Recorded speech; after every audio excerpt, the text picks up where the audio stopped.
The alarm screamed across Sanctuary Prime as another Dominion warship appeared in the sky. High Coordinator Zephys pressed her feathered hands against the communication console, her bird-like head shaking in despair. The Ashanti had been fighting for 3 days straight, and their defenses were failing. How many ships do they have left? She asked her tactical officer, 17 functional vessels coordinator. The Dominion has over 200. Zephys looked out the window at her beautiful world. Crystal spires reached toward purple skies and floating gardens drifted between the buildings. Her people had built this place as a symbol of peace between the 17 species of the Galactic Concordat. Now it would be the place where their alliance died. The Vorthak Dominion had swept across the galaxy like a plague. They enslaved some species and killed others. They turned captured worlds into factories that built more warships. The Concordat had tried to fight, but their ships were built for exploration and trade, not war. One by one, their worlds had fallen. Coordinator, her communications officer, called out, "Should we send the final message?" Zephys nodded sadly. The Concordat had prepared one last desperate plan. They would broadcast a distress signal across the entire galaxy, hoping that someone somewhere might help them. It was foolish. Every civilized species already knew about the Dominion. If they could help, they would have already. "Send it on all frequencies," she ordered. "Maybe the universe will surprise us." Far across the galaxy, on a small blue planet that most aliens considered a nightmare world, Admiral Sarah Chen sat in her office deep beneath the mountains of Colorado. The walls around her showed images of space, but she knew that above her head, storms raged with winds that could flatten buildings. This world had tried to kill her species for millions of years. Instead, it had made them strong.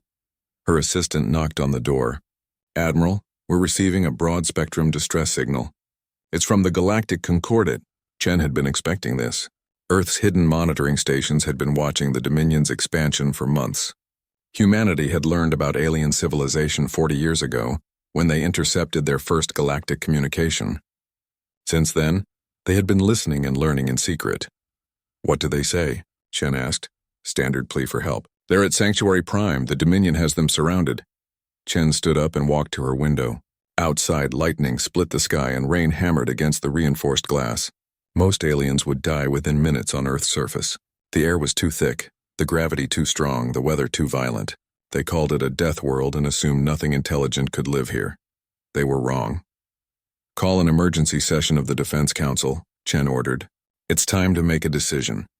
3 hours later, Chen stood before the 12 members of Earth's ruling council. The room was deep underground, protected from the storms above. On the main screen, intercepted Dominion communications played in translation. "As you can see," Chen explained, "they're not just planning to destroy the Concordat. They're planning to come here next." War Hierarch Vexthal's voice filled the room through the translation system. "The Death World species will provide excellent genetic material for our bioweapons. Their adaptation to hostile environments could be useful." Council Leader Martinez leaned forward. "How certain are we that they know about us?" "Very certain," Chen replied. "Our long-range scouts detected Dominion probe ships at the edge of our solar system last week. They're coming whether we help the Concordat or not." Council Member Zhang spoke up. "What are our chances if we fight them alone?" Chen activated another display. "Unknown. We've been building our fleet for 20 years, but we've never tested it in real combat. The Dominion has been fighting wars for centuries, but they've never fought humans," Martinez said quietly. This was the heart of the matter. Humanity had been preparing for this day since they first learned about galactic civilization. While aliens built ships for comfort and efficiency, humans built them to survive. While alien tactics focused on honor and tradition, human military doctrine was based on one simple rule: win at any cost. "Admiral," Council Member Okafor said, "what does your military assessment tell us?" Chen had been waiting for this question. "The Dominion ships are fast and their weapons are powerful, but they're built by species that evolved on garden worlds. Their hulls are thin. Their crews can't handle high acceleration or radiation exposure. They fight in formation because that's how civilized warfare works." She paused, looking at each council member. "We don't fight civilized wars.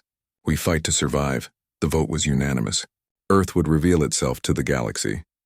Chen returned to her command center and activated the fleet communication system. Across the solar system, hidden bases came alive. Behind the moon, inside hollowed asteroids, within the rings of Saturn, Humanity's secret armada powered up their engines. All ships, this is Admiral Chen. Operation Revelation is now active. We have 17 species facing extinction at Sanctuary Prime. The enemy has never fought Deathworlders before. Let's show them what that means. The first ships to emerge were the destroyers, sleek and deadly vessels designed to hunt in packs. Then came the cruisers, their hulls scarred from training in the asteroid belt. Finally, the dreadnoughts appeared, massive ships built like floating fortresses. The TDF Indomitable was the largest of them all. Chen had designed it herself, based on the simple principle that everything in space was trying to kill you. Its hull was 3 meters thick. Its engines could accelerate at forces that would crush most aliens. Its weapons were designed not for elegant duels but for devastating destruction. As Chen walked through the ship's corridors, she thought about what they were about to do. Humanity was revealing itself to a galaxy that saw them as primitive savages from a nightmare world. They were going to war against an empire that had conquered dozens of species. Her communications officer approached her. "Admiral, we're receiving that distress signal again." "Put it through." High Coordinator Zephas's voice filled the bridge. She sounded exhausted and afraid. "This is Sanctuary Prime to anyone listening. We are the last free world of the Galactic Concordat. The Vorthak Dominion has us surrounded. If you can hear this message, please help us. Don't let our light go out in the darkness." Chen looked at her crew. They were all volunteers who had trained their entire lives for this moment. They came from a world that had hurricanes, earthquakes, volcanoes, and predators that could kill with a single bite. They had evolved in constant danger and learned to fight back against everything that threatened them. "Helm, set course for Sanctuary Prime. Maximum speed." "Yes, Admiral. Estimated arrival time is 72 hours. Chen settled into her command chair as the stars shifted outside the view screen. Behind her, 3,000 human warships followed. They carried the hopes of 17 alien species who had never imagined that help could come from a death world. War Hierarch Vexthul had boasted that the Concordat would fall within days. He had no idea that humanity was coming. He had no idea what Deathworlders could do when they decided to fight. The galaxy was about to learn. High Coordinator Zephas had given up hope. Her beautiful world burned beneath red skies as Dominion ships rained fire from above. The last of her defense fleet had been destroyed an hour ago. Now only the planetary shield stood between her people and slavery. "Coordinator." Her sensor operator called out, his voice shaking. "Something's happening." Zephas looked at the tactical display and gasped. Ships were appearing around the Dominion fleet. Hundreds of them emerging from empty space like ghosts. They had been invisible, hidden by technology she didn't recognize. War Hierarch Vexthul stood on the bridge of his flagship, the Eternal Conquest. He had been looking forward to the final assault on Sanctuary Prime. His bioweapons would turn the planet's population into mindless slaves within hours. The Concordat would finally be finished. "War Hierarch," his tactical officer reported. "Unknown ships are decloaking around our fleet." Vexthul's reptilian features twisted into a sneer. "Another primitive species seeking glory." "How many ships?" "Over 3,000, sir." That got his attention. Vexthul studied the new arrivals on his screen. The ships were strange, built thick and heavy like armored fortresses. They didn't look elegant like Concordat vessels or sleek like Dominion warships. They looked brutal and functional. "Are they responding to our communications?" he asked. "Yes, sir. They're broadcasting on all frequencies." A new voice filled both bridges, speaking in accented galactic standard. "This is Admiral Sarah Chen of the Terran Defense Force. We received your distress call. Sanctuary Prime. Stand down your siege and withdraw immediately, or face the consequences." Vexthul laughed, a harsh sound that echoed through his bridge. "Terran? I've never heard of them. Another backwater species that thinks it can challenge the Dominion." On Sanctuary Prime, Zephas felt a spark of hope. "Terran Defense Force, this is High Coordinator Zephas. We accept your assistance gratefully. Be warned, the Dominion fleet has over 200 warships." Admiral Chen's voice came back calm and steady. "Understood, Coordinator. We have them outnumbered." Vexthul activated his fleet communications. "All ships, unknown hostiles have entered our operational area. Destroy them quickly so we can return to our primary mission." He had fought dozens of species across the galaxy. They all followed the same patterns. They would form battle lines, exchange long-range fire, and eventually retreat when they started losing ships.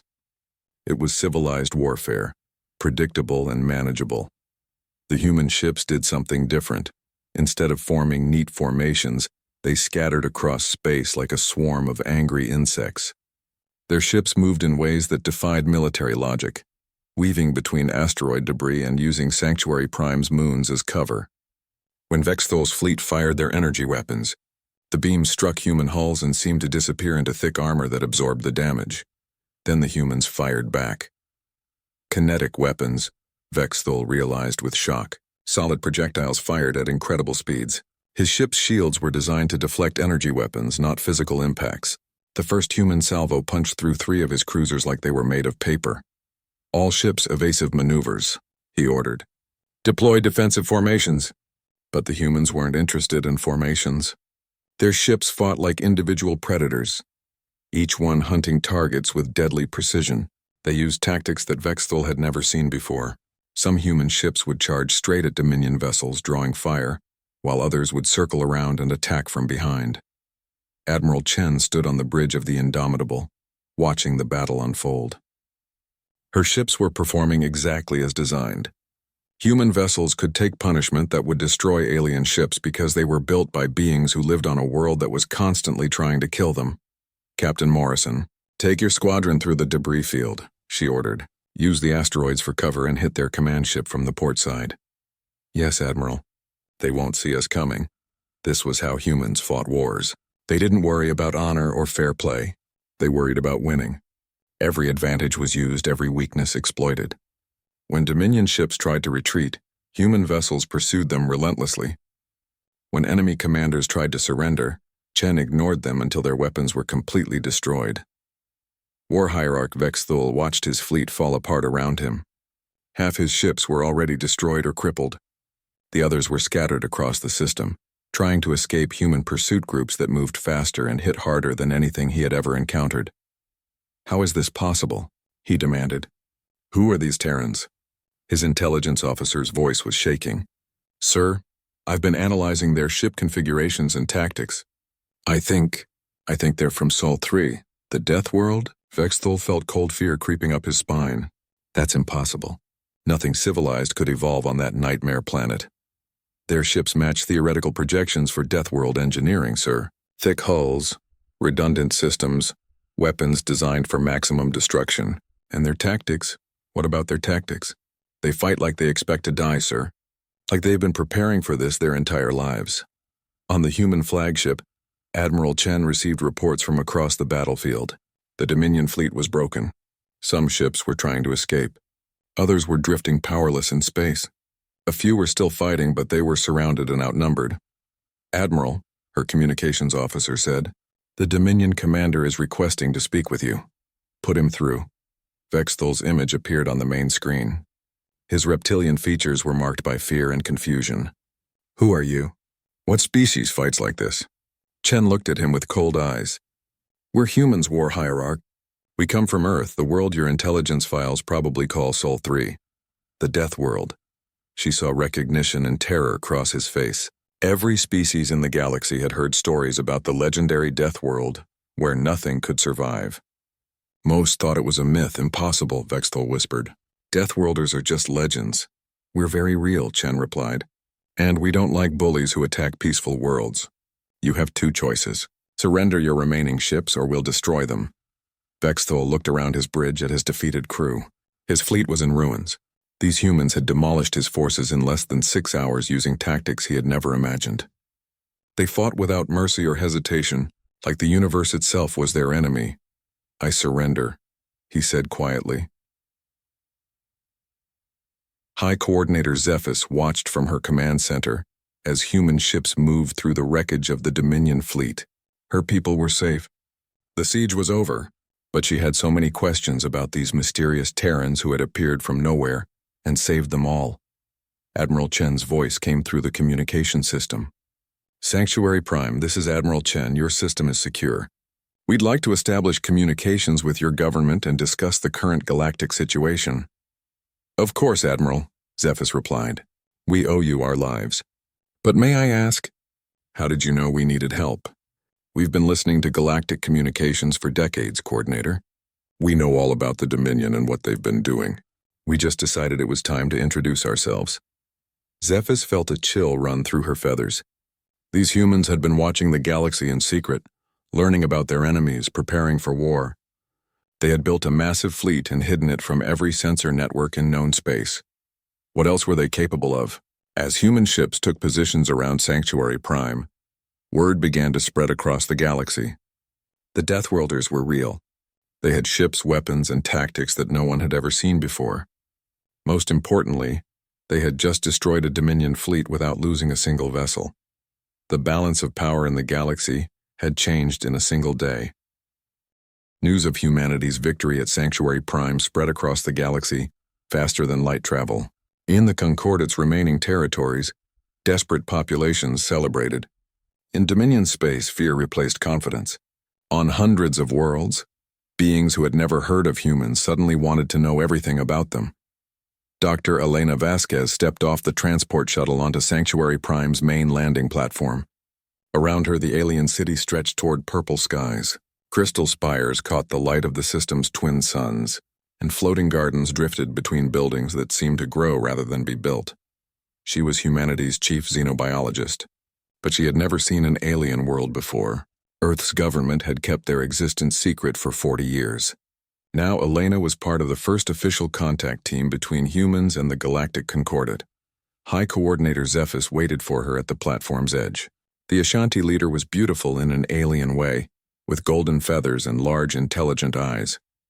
She moved with quick, bird-like gestures that Elena found fascinating. "Dr. Vasquez," Zephys said in heavily accented English. "Welcome to Sanctuary Prime. We are honored to meet our saviors," Elena smiled. "Please, just call me Elena, and we're honored to finally meet our galactic neighbors." As they walked through the city, Elena noticed how everything was designed for comfort and beauty. The buildings curved gracefully, the streets were wide and clean, and gardens grew everywhere. It was like a paradise compared to Earth's harsh cities built to withstand storms and earthquakes. "Your world is incredible," Elena said. "So peaceful." "We have been fortunate," Zephys replied. "Ashanti Prime has gentle weather and abundant resources. We never needed to fight for survival like—" She paused. "Like your people did."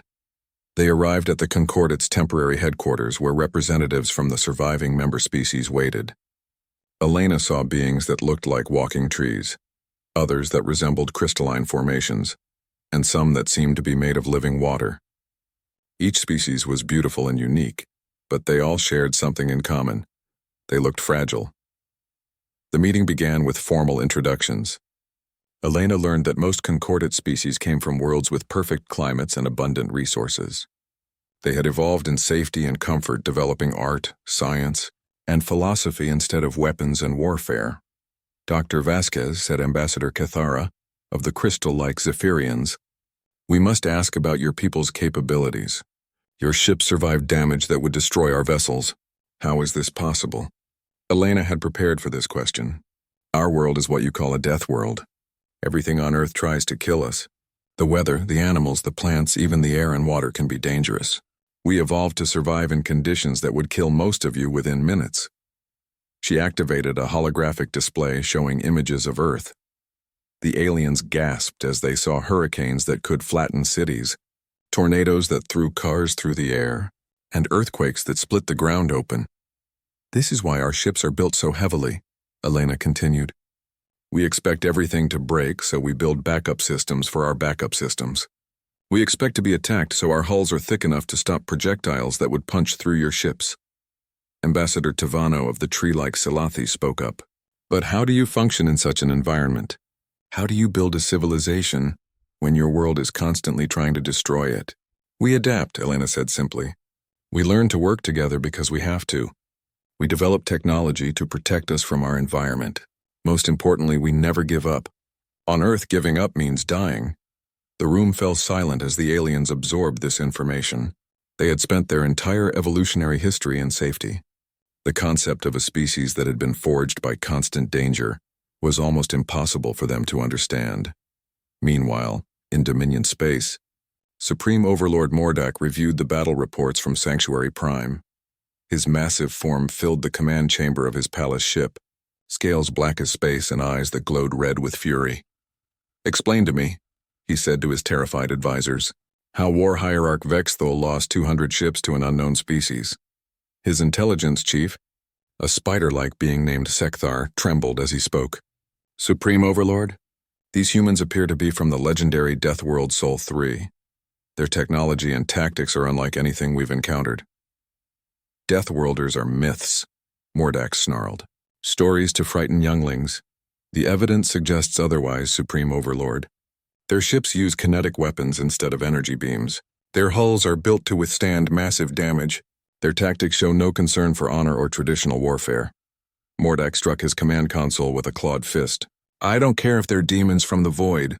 They destroyed a Dominion fleet. Our client species are already asking questions. This was the real problem. The Dominion ruled through fear and the promise of invincibility. If word spread that a single unknown species had defeated them so easily, their empire could fall apart as conquered worlds rebelled. What do we know about their home system? Mordax demanded. Sekthar activated a holographic display, Sol 3, also called Earth. Preliminary scans show it has extreme weather patterns, dangerous wildlife, and environmental conditions that would kill most known species. The entire planet appears to be a training ground for warfare. How many of them are there? Unknown, Supreme Overlord. But if an entire planet of Deathworlders has been preparing for war, Mordax didn't let him finish. The implications were terrifying. A single species from a nightmare world had just announced itself to the galaxy by destroying one of his fleets. How many ships did they have? How long had they been watching and preparing? Back on Sanctuary Prime, Admiral Chen established Firebase Terra in the system's outer asteroid belt. The massive station would serve as humanity's first official presence in galactic space. As construction teams worked around the clock, Chen met with concordant military leaders to plan their defense strategy. Admiral, High Coordinator Zephys said during a strategy meeting, our remaining fleets total less than 500 ships. The Dominion still has thousands. Then we'll need to change how you fight, Chen replied. Your people have been thinking of this as a series of separate battles. The Dominion sees it as a total war for galactic domination. She activated a holographic map showing Dominion territory. They control their empire through fear. Their client species obey because they believe the Dominion can't be defeated. We just proved that wrong. General Morrison, Chen's ground forces commander, leaned forward. Admiral's right. Half of the Dominion's strength comes from species they've conquered. If those worlds start rebelling, the Empire falls apart from within, Chen finished. We don't need to conquer every Dominion world. We need to inspire their slaves to free themselves. Over the following days, human advisors worked with concordant forces to train them in new tactics. It was difficult. Species that had evolved in peaceful environments struggled with concepts like sacrifice, deception, and total commitment to victory. But slowly, changes began to appear. Ashanti pilots learned to use asteroid fields for cover instead of avoiding them. Zephyrian engineers started building redundant systems into their ships. Salathi commanders began planning attacks that their enemies wouldn't expect. The real change, however, was psychological. The concordant species had been losing hope for months. They had watched world after world fall to the Dominion and begun to believe that defeat was inevitable. Now they had seen humans fight and win using nothing but determination and superior tactics. Dr. Elena Vasquez noticed it during her cultural exchanges with the alien populations. They're starting to believe they can actually win, she reported to Admiral Chen. Just knowing that someone successfully fought the Dominion has changed everything. Good, Chen replied, because this is just the beginning. The Dominion won't make the same mistakes twice. When they come back, they'll come with everything they have. Are we ready for that? Chen looked out at the stars through the observation deck windows. Somewhere out there, the most powerful military empire in the galaxy was preparing for war against a single Deathworld species. It should have been terrifying. Instead, she smiled. Elena, my people have been preparing for this fight our entire evolutionary history. We've been training for war against the universe itself. The Dominion thinks they're strong because they've conquered a few garden worlds. She turned back to face her advisor. They're about to learn what real strength looks like.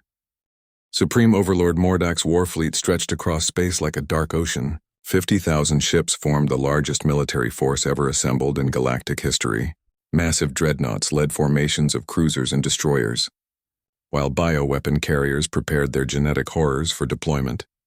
Mordax stood in the command chamber of his flagship, the Universal Dominion. His scaled hands gripped the railing as he watched his armada prepare for hyperspace jump. This would be the final battle. These humans had humiliated him at Sanctuary Prime, but now he would show the galaxy what happened to those who challenged Dominion rule. Supreme Overlord, his intelligence chief Sekthar reported, our spy networks confirm that several client species are showing signs of unrest. The victory at Sanctuary Prime has inspired rebellions on 12 worlds. Then we will crush them all, Mordak growled, starting with the Deathworlders. Once we display their broken ships across the galaxy, no one will dare challenge us again. Light years away, Admiral Chen received the intelligence reports from her scout ships. The Dominion was coming with everything they had. She had hoped for more time to train the Concordate forces, but the enemy had decided to end the war quickly. How long until they reach Sanctuary Prime? She asked her tactical officer. 18 hours, Admiral. They're moving in a single massive formation. Chen nodded. It was what she had expected. The Dominion fought like most advanced civilizations, using overwhelming force in direct confrontation. They had never faced an enemy that refused to play by traditional rules. Signal all ships, she ordered. Operation Wildfire is now active.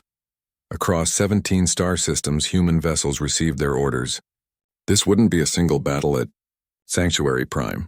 It would be a campaign designed to tear the Dominion apart from within. Commander Marcus Torres led the first strike group toward the Dominion's primary shipyard at Kethmore Station. The massive orbital facility produced a new warship every 3 days and was protected by an entire fleet. According to every military manual in the galaxy, attacking such a fortified position was suicide. Human military doctrine didn't include the word suicide. It included calculated sacrifice for strategic victory. All ships, this is Commander Torres. He broadcast to his squadron of 30 destroyers. Our target is heavily defended, but intelligence shows the station's power core is vulnerable to kinetic impact. We're going to punch a hole through their fleet and take out that facility.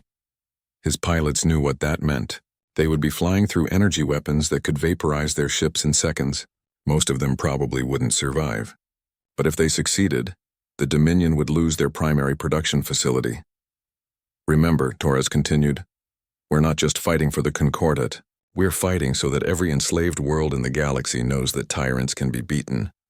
The attack began as Dominion sensors detected the human ships approaching. Admiral Vexnell, commanding the station's defenses, couldn't believe what he was seeing. 30 ships attacking a fortified position, he said to his tactical officer. These humans are insane. Should we deploy all our forces, Admiral? No, send 2 squadrons. That should be more than enough to deal with this suicide attack. But the humans didn't attack like any sane species would. Instead of forming battle lines, they scattered across space and came at the station from 12 different directions. When Dominion ships moved to intercept them, human vessels used the station's own defensive platforms as cover. Torres's ship, the TDF Relentless, led the main assault.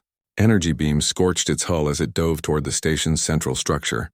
Behind him, other human ships drew enemy fire by attacking secondary targets. Torres to all ships, he called out as his hull began to crack under the barrage. I'm going for the reactor core. Cover my approach. 3 human destroyers moved to block enemy fire, their hulls glowing red-hot from energy impacts. One exploded in a brilliant flash, but the others kept fighting until their weapons fell silent. Torres's ship slammed into Kethmore Station's central reactor at full speed. The explosion lit up the system like a new star. When the light faded, the massive facility was breaking apart, and with it the Dominion's ability to replace their losses. Admiral Chen watched the reports come in from across the galaxy. Human strike groups were hitting Dominion supply lines, communication hubs, and administrative centers. More importantly, their example was inspiring others to fight back. On the mining world of Drakmor, enslaved workers rose up when they learned that the mighty Dominion could be defeated. On the agricultural planet Varen's Garden, entire populations turned against their Dominion overseers. What had started as a human military campaign was becoming a galactic revolution. Admiral, her communications officer reported, we're receiving surrender offers from 3 Dominion client species. They want to join the Concordate. Accept them all, Chen replied, and send them weapons and advisors. Every world that breaks free weakens Mordak's position. Supreme Overlord Mordak received the reports from across his empire with growing rage. His shipyard was destroyed, Supply convoys were being attacked by human raiders who appeared from nowhere and vanished before reinforcements could arrive. Worst of all, his own subjects were rebelling. How is this possible? He demanded. How can one species cause this much damage? Sekthar nervously activated a tactical display. Supreme Overlord, human forces are using hit-and-run tactics across our entire territory. They strike at vital targets and retreat before we can respond. It's not traditional warfare. Then we'll change our tactics too, Mordak snarled. Deploy the bioweapons. If the humans want to fight dirty, we'll show them what real savagery looks like. The bioweapon carriers released their genetic horrors at the next human target. Creatures designed from the DNA of a dozen species swarmed toward human ships, expecting to overwhelm them with sheer numbers. They had never encountered Deathworld Marines. Sergeant Lisa Park led her squad through the corridors of a Dominion bioship, her powered armor protecting her from the toxic atmosphere. Around her, alien creatures that would terrify most species tried to attack. Park had grown up on a world where poisonous spiders the size of dinner plates were common household pests. Contact front, she called out as something with too many teeth lunged at her. Her squad's weapons fired and the creature fell in smoking pieces. These things aren't so bad, Private Williams commented. Remember those acid bears we fought in training? Those were worse, Park agreed. At least these ones die when you shoot them. The human Marines fought their way to the bioship's control center and planted charges throughout the vessel.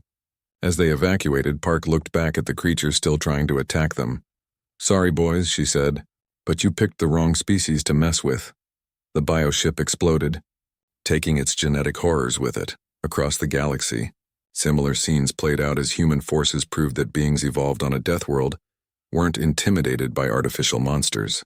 If anything, the Dominion's bioweapons seemed tame compared to what humans faced every day on their home planet. Admiral Chen stood on the bridge of the Indomitable as reports continued to flood in. The Dominion's empire was collapsing faster than anyone had expected. 3 more star systems had declared independence. Supply lines were severed. Communication networks were in chaos. Admiral, her tactical officer reported, Mordak's main fleet is still approaching Sanctuary Prime, 50,000 ships. Good, Chen replied. Let him come.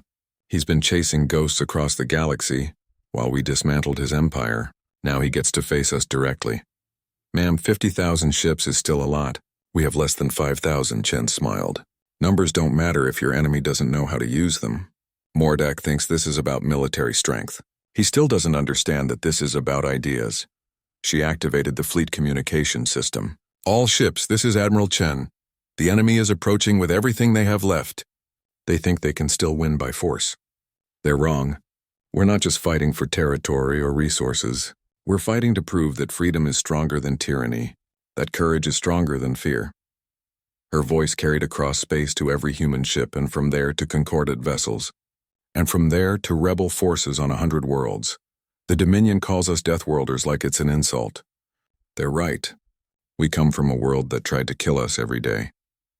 We survived by learning that there's no challenge too great, no enemy too strong, no odds too impossible.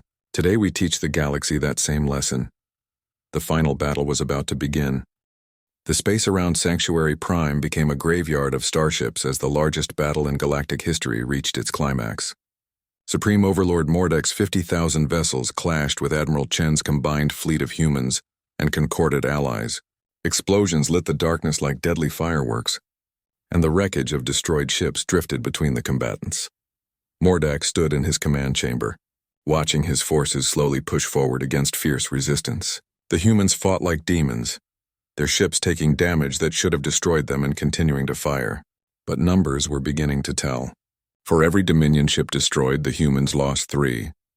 Supreme Overlord, his tactical officer reported, we've broken through their outer defensive line. Sanctuary Prime is within range of our planet killers. Mordak's scaled lips curved into a cruel smile. Charge the main weapons. I want to watch this death world burn.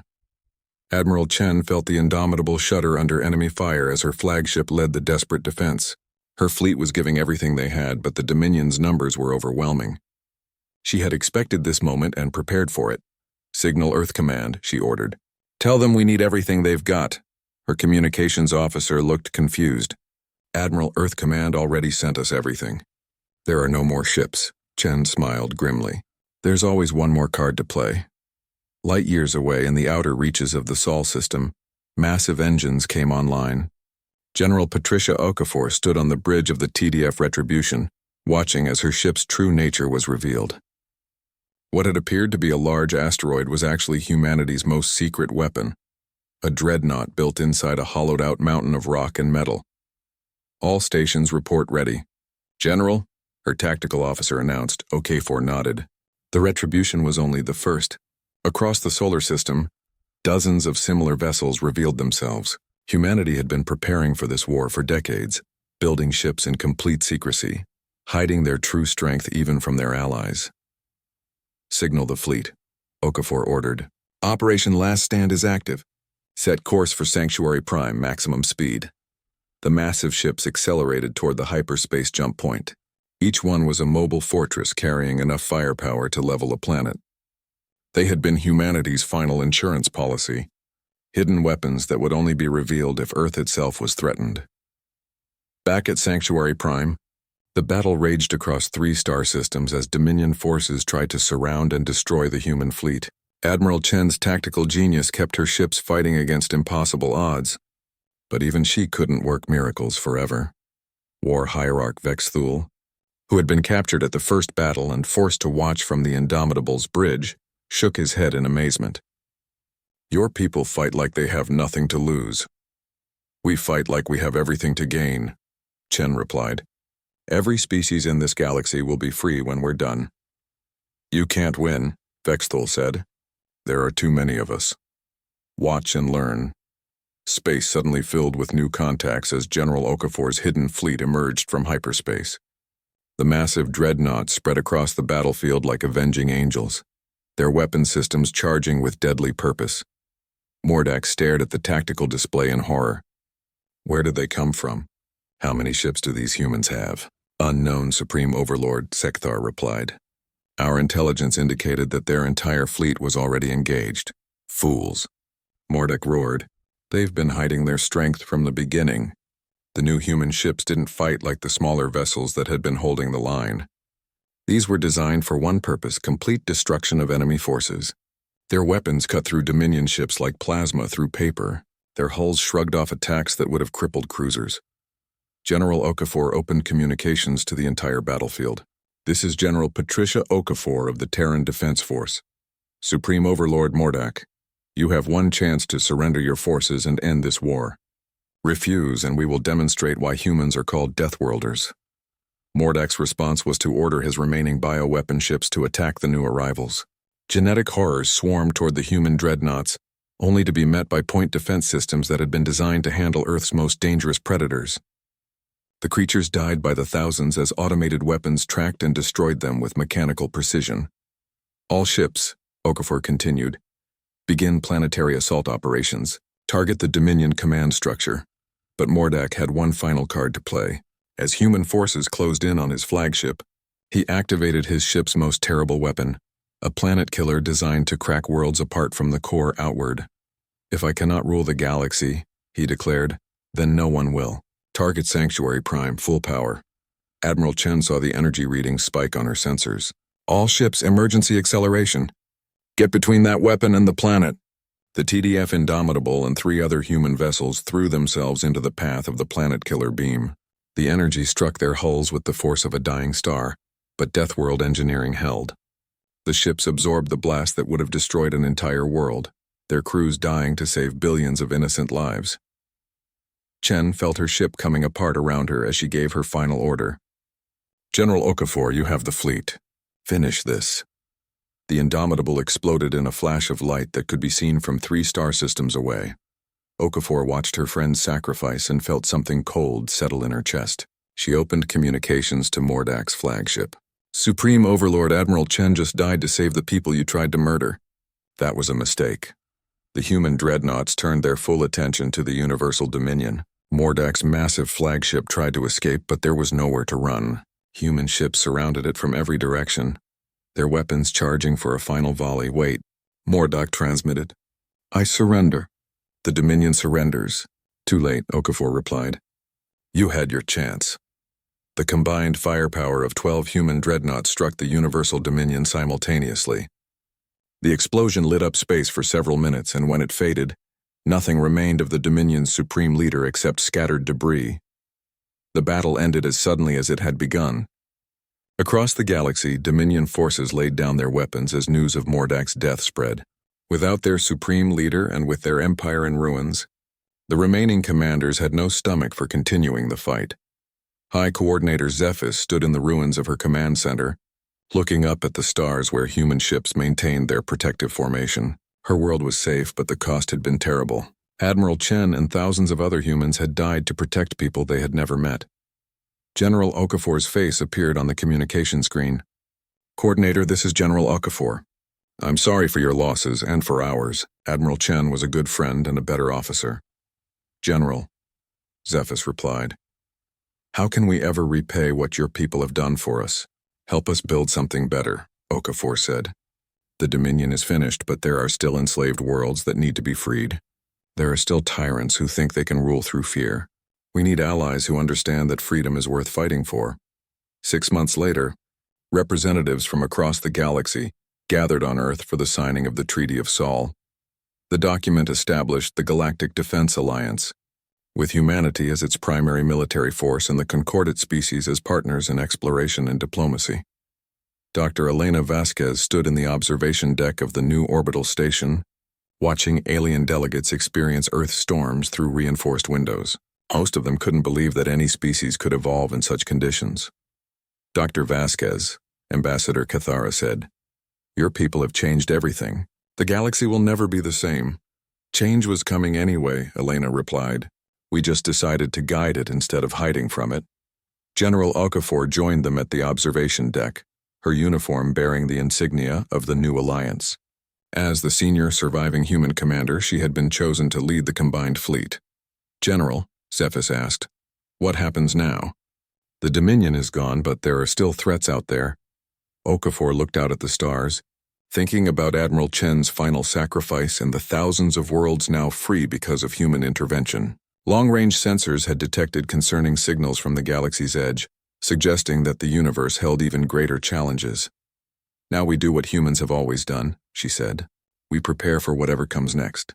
The galaxy is a dangerous place full of predators and tyrants, but they've never faced a unified alliance led by Deathworlders." She smiled as lightning split Earth's sky in the distance. "Let them come. We'll be ready." The treaty was signed that day, establishing humanity as the galaxy's protectors. But as the celebrations continued, deep space monitoring stations detected strange signals from beyond the galactic rim. Something out there had heard about the humans and was coming to test whether the legends were true. The universe was vast and full of dangers. But for the first time in galactic history, those dangers would face an enemy that had been forged in the crucible of a death world and had learned that there was no challenge too great to overcome. The age of the Deathworlders had begun.